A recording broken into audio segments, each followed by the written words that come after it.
ADB আন্তর্জাতিক সংবাদে আপনাকে স্বাগতম। সংবাদের শুরুতেই থাকছে সংবাদ শিরোনাম। যুদ্ধের জন্য প্রস্তুত ইরান, ট্রাম্পকে আর এক হুঙ্কার। উত্তেজনার মধ্যে লোহিত সাগরে মার্কিন ইসরায়েলের মহড়া। আলোচনা শুরুর আগে ইরানকে ট্রাম্পের হুমকি। এবার মিসাইল সিটি প্রকাশ্যে আনল ইরাকি যোদ্ধারা। তীব্র শীতে কিয়েভে আবারও হামলা রাশিয়ার। খামেনির পতন মধ্যপ্রাচ্যের জন্য ভয়ঙ্কর বিপদ ডেকে আনবে। এতক্ষণ শুনছিলেন সংবাদ শিরোনাম, এখন জানাবো বিস্তারিত। যুদ্ধের জন্য প্রস্তুত ইরান, ট্রাম্পকে আর এক হুঙ্কার।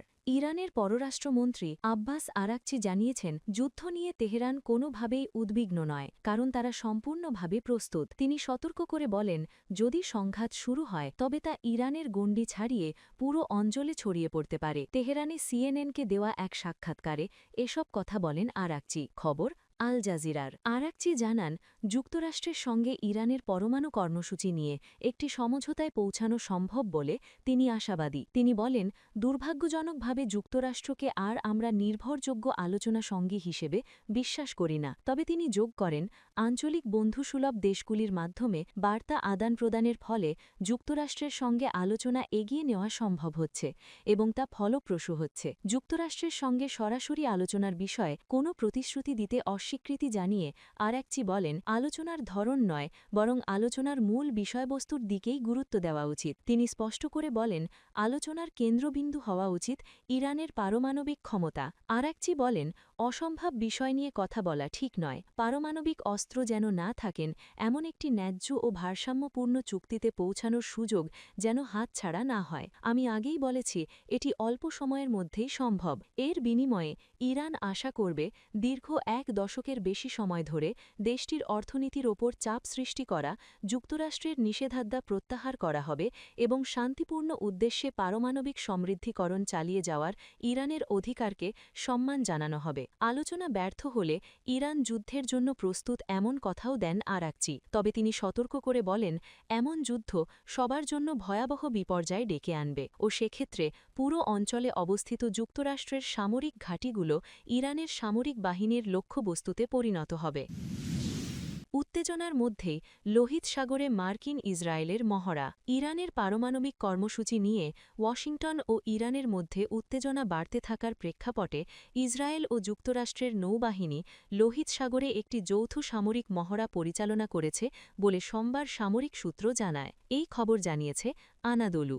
ইসরায়েলি সামরিক বাহিনীর এক বিবৃতিতে বলা হয়, রবিবার মার্কিন ডেস্ট্রয়ার ইউএসএস ডেলবট ডি ব্ল্যাক এবং ইসরায়েলি নৌবাহিনীর জাহাজগুলির মধ্যে অনুষ্ঠিত এই মহড়াটি লোহিত সাগর অঞ্চলে ইসরায়েলি নৌবাহিনী ও মার্কিন পঞ্চম নৌবাহিনীর মধ্যে চলমান সহযোগিতার অংশ ছিল। বিবৃতিতে আরও বলা হয়, মার্কিন ডেস্ট্রয়ারটি পূর্ব পরিকল্পিত ও নিয়মিত সফরের অংশ হিসেবে এবং দুই নৌবাহিনী ও নিজস্ব সামরিক বাহিনীর মধ্যে কৌশলগত ও ঘনিষ্ঠ সহযোগিতার কাঠামোর আওতায় ইলাত বন্দরে নঙো রখালে। সেন্ট্রাল কমান্ড এই মহড়াকে নিয়মিত সামুদ্রিক মহড়া হিসেবে উল্লেখ করেছে। সেন্ট্রাল কমান্ড এক বিবৃতিতে জানায়, এই যৌথ প্রশিক্ষণ মার্কিন পঞ্চম নৌবাহিনী ও ইসরায়েলি নৌবাহিনীর শক্তিশালী সামরিক অংশীদারিত্বকে প্রতিফলিত করেছে। এই মহড়াটি এমন এক সময় অনুষ্ঠিত হল যখন যুক্তরাষ্ট্র মধ্যপ্রাচ্যে তার সামরিক উপস্থিতি বাড়িয়ে চলেছে এবং প্রেসিডেন্ট ডোনাল্ড ট্রাম্প ইরানের বিরুদ্ধে সামরিক পদক্ষেপের হুমকি দিয়েছেন। একই সঙ্গে তুরস্ক,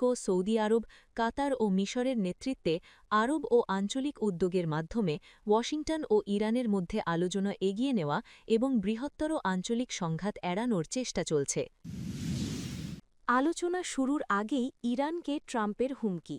দীর্ঘ সময়ের হুমকি পল্টা হুমকির পর অবশেষে আলোচনায় বসতে রাজি হয়েছে যুক্তরাষ্ট্র ও ইরান। আগামী শুক্রবার তুরস্কে ইরানি পররাষ্ট্রমন্ত্রী আব্বাস আরাগবি ও মার্কিন বিশেষ দূত স্টিভ রিটকোফের মধ্যে সরাসরি আলোচনা হবে। তবে আলোচনা শুরুর আগেই হুমকি দিয়েছেন যুক্তরাষ্ট্রের প্রেসিডেন্ট ডোনাল্ড ট্রাম্প। ওভাল অফিসে সাংবাদিকদের এক প্রশ্নের জবাবে মঙ্গলবার ৩ ফেব্রুয়ারি তিনি বলেছেন, ইরান যদি চুক্তি না করে তাহলে ভয়াবহ কিছু ঘটবে। ট্রাম্প বলেছেন, ইরানের দিকে আমাদের জাহাজ যাচ্ছে, বড় বহল এবং সেরা। ইরানের সঙ্গে আমাদের আলোচনা চলছে। দেখা যাক কি হয়। যদি আলোচনার মাধ্যমে কোনো সমাধান হয়, অসাধারণ হবে, কিন্তু যদি এর মাধ্যমে না হয় তাহলে ইরানের সঙ্গে খারাপ কিছু ঘটবে। এর আগে আল জাজিরা ও রয়টার্স সহ একাধিক আন্তর্জাতিক সংবাদমাধ্যম জানিয়েছে, ইরানের প্রেসিডেন্ট মাসুদ পেজেশকিয়ান পরমাণু আলোচনা পুনরুজ্জীবিত করার আনুষ্ঠানিক নির্দেশ দিয়েছেন। এই প্রক্রিয়ার অংশ হিসেবে কাতার, তুরস্ক, মিশর ও ওমানের মধ্যস্থতায় আগামী শুক্রবার তুরস্কের ইস্তানবুলে দুই দেশের মধ্যে একটি গুরুত্বপূর্ণ বৈঠক অনুষ্ঠিত হতে পারে বলে জানা গেছে। তেহরানের পক্ষ থেকে জানানো হয়েছে, ওয়াশিংটনের সঙ্গে বিদ্যমান উত্তেজনা কমাতে তারা আঞ্চলিক দেশগুলোর প্রস্তাবিত বেশ কয়েকটি কূটনৈতিক প্রক্রিয়া নিবিড়ভাবে পর্যালোচনা করছে। আগামী কয়েকদিনের মধ্যেই আলোচনার একটি সুনির্দিষ্ট কাঠামো তৈরি হবে বলে আশা প্রকাশ করেছেন ইরানের পররাষ্ট্র মন্ত্রণালয়ের মুখপাত্র ইসমাইল বাঘাই। তিনি নিশ্চিত করেছেন যে বর্তমানে দুই দেশের মধ্যে পরোক্ষ আলোচনা অব্যাহত রয়েছে এবং কূটনৈতিক প্রক্রিয়ার প্রতিটি ধাপ চূড়ান্ত করার কাজ চলছে। এই উদ্যোগের অংশ হিসেবে পররাষ্ট্রমন্ত্রী আব্বাস আরাগচি ইতিমধ্যে সৌদি আরব, মিশর ও তুরস্কের পররাষ্ট্রমন্ত্রীদের সঙ্গে টেলিফোনে আলোচনা সেরেছেন। এমন এক সময়ে এই কূটনৈতিক তৎপরতা শুরু হয়েছে যখন তেহরান ও ওয়াশিংটন উভয় পক্ষই সরাসরি সামরিক পদক্ষেপের হুমকি থেকে কিছুটা সরে আসার ইঙ্গিত দিচ্ছে। গত জুনে ইসরায়েল ও যুক্তরাষ্ট্রের হামলার পর এই আলোচনা স্থবির হয়ে পড়েছিল। এবার মিসাইল সিটি প্রকাশ্যে আনল ইরাকি যোদ্ধারা। মধ্যপ্রাচ্যে ইরান যুক্তরাষ্ট্রের মধ্যে ক্রমবর্ধমান উত্তেজনার মাঝেই নিজেদের শক্তি প্রদর্শনে মাঠে নেমেছে ইরাকের পপুলার মোবিলাইজেশন ফোর্সেসের অন্তর্ভুক্ত সশস্ত্র গোষ্ঠীগুলো। সম্প্রতি সারায়া আউলিয়া আল দাম নামক একটি সংগঠন তাদের মাটির নিচের বিশাল রকেট এবং ক্ষেপণাস্ত্র ভাণ্ডারের ভিডিও প্রকাশ করে বিশ্বজুড়ে চাঞ্চল্য সৃষ্টি করেছে। এই ভিডিওতে দেখা যায় মাটির নিচে সুড়ঙ্গ পথ দিয়ে ট্রাকের মাধ্যমে বিশাল আকারের ব্যালিস্টিক ক্ষেপণাস্ত্র পরিবহন করা হচ্ছে। সামরিক বিশ্লেষকদের মতে এই মিসাইল সিটির উন্মোচন যুক্তরাষ্ট্র এবং ইসরায়েলের জন্য বড় হুঁশিয়ারি। ভিডিওতে বেশ কয়েকজন শীর্ষস্থানীয় আঞ্চলিক প্রতিরোধ নেতার উপস্থিতি বিষয়টিকে আরও তাৎপর্যপূর্ণ করে তুলেছে। এর মাধ্যমে এই বার্তা দেওয়া হয়েছে যে ইরাকি প্রতিরোধের পদক্ষেপ কোনো স্থানীয় সিদ্ধান্ত নয়, বরং এটি বৃহত্তর প্রতিরোধ বলয়ের সমন্বিত কৌশল। 2020 সালে জেনারেল কাসিম সোলাইমানি এবং আবু মাহাদি আল মুহান্দিসকে হত্যার পর গঠিত হওয়া এই গোষ্ঠীটি শুরু থেকেই ইরাকে মার্কিন সামরিক উপস্থিতির প্রকাশ্য বিরোধিতা করে আসছে। Washington institute for near east পলিসির প্রতিবেদন অনুযায়ী এর আগে আইন আল আসাদ এবং হারির ঘাঁটিতে হামলার নেপথ্যেও এই গোষ্ঠীটির ভূমিকা ছিল। ইরাকি এই যোদ্ধাদের হাতে বর্তমানে ইরানের তৈরি জিলজাল ও ফাজার রকেটের পাশাপাশি নিজস্ব প্রযুক্তিতে তৈরি বাতার ও সালাম ওয়ান ক্ষেপণাস্ত্র রয়েছে। গাজা যুদ্ধ শুরু হওয়ার পর তারা আকসা ওয়ান নামক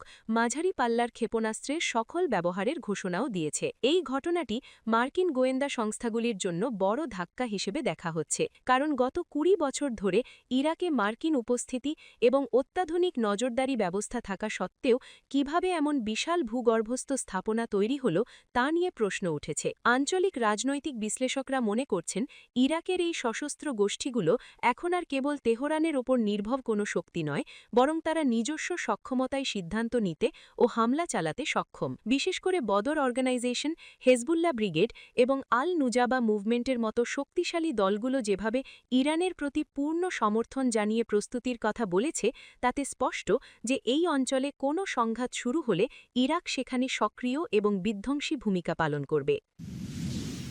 তীব্র শীতে কিয়েভে আবারও হামলা রাশিয়ার। যুক্তরাষ্ট্রের প্রেসিডেন্ট ডোনাল্ড ট্রাম্প ঘোষিত 1 সপ্তাহের যুদ্ধবিরতির মেয়াদ শেষ হতেই তীব্র শীতের মধ্যে কিয়েভে রাশিয়ার হামলা আবারও শুরু হয়েছে। মঙ্গলবার ইউক্রেনের কর্মকর্তারা এ তথ্য নিশ্চিত করেছেন। রাতের তাপমাত্রা কিয়েভে -17 ডিগ্রি সেলসিয়াসে এবং খার্কিভে -23 ডিগ্রি সেলসিয়াসে নেমে এসেছে। গত বৃহস্পতিবার ট্রাম্প জানিয়েছিলেন, রাশিয়ার প্রেসিডেন্ট ভ্লাদিমির পুতিন ঠান্ডা আবহাওয়ার সময় কিয়েভ ও অন্যান্য শহরে হামলা বন্ধে সম্মত হয়েছেন। ক্রেমলিনও জানিয়েছিল যুদ্ধবিরতি রবিবার পর্যন্ত কার্যকর থাকবে। তবে ইউক্রেনের দাবি, মস্কো যুদ্ধবিরতির মধ্যেও হামলা চালিয়েছে। কিয়েভ সিটি মিলিটারি অ্যাডমিনিস্ট্রেশনের প্রধান তিমুর তোকাচেঙ্কো টেলিগ্রামে জানিয়েছেন, প্রচণ্ড শীতের রাতে কিয়েভে রাশিয়া আবারও বড় ধরনের হামলা চালিয়েছে। তিনি রাজধানীর বাসিন্দাদের আশ্রয়কেন্দ্রে থাকার পরামর্শ দিয়েছেন। পরে তিনি আরও জানান, এই হামলায় 2 জন আহত হয়েছেন। আঞ্চলিক সামরিক প্রধান ওলেগ সিনেগুভভ জানান, পূর্বাঞ্চলীয় খার্কিভেও রাশিয়ার গোলাবর্ষণে 2 জন আহত হয়েছেন। তিনি লিখেছেন,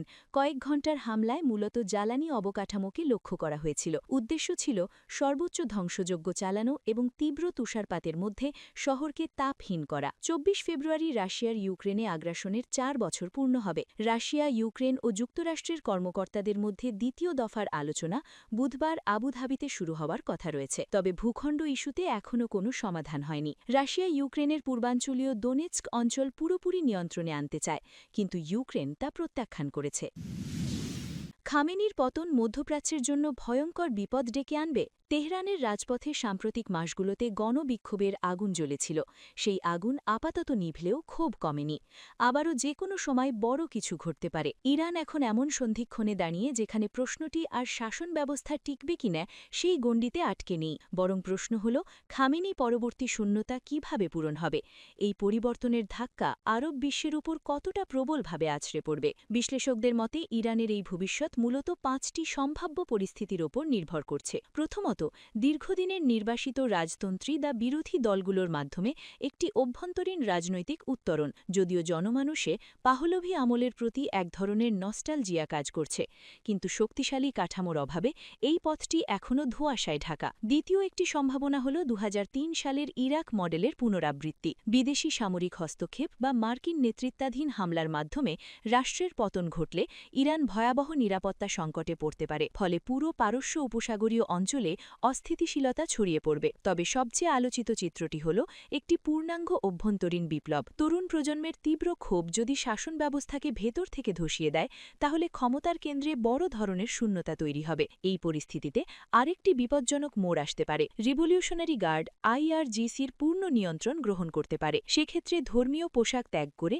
ইরান একটি উগ্র জাতীয়তাবাদী সামরিক রাষ্ট্রে পরিণত হতে পারে, যা খামেনি পরবর্তী সময়ের চতুর্থ এবং অত্যন্ত বাস্তবধর্মী চিত্র। এর পাশাপাশি ইরানের জাতিগত বৈচিত্র্য, যেমন কুর্দি, বালুচ বা আজেরি জনগোষ্ঠীর স্বাধিকার আন্দোলন দেশটিকে ছিন্ন বিচ্ছিন্ন করে দিতে পারে বলে আশঙ্কা করছেন অনেক রাষ্ট্রবিজ্ঞানী। এই পরিবর্তনের ঢেউ কেবল ইরানের ভেতরেই সীমাবদ্ধ থাকবে না।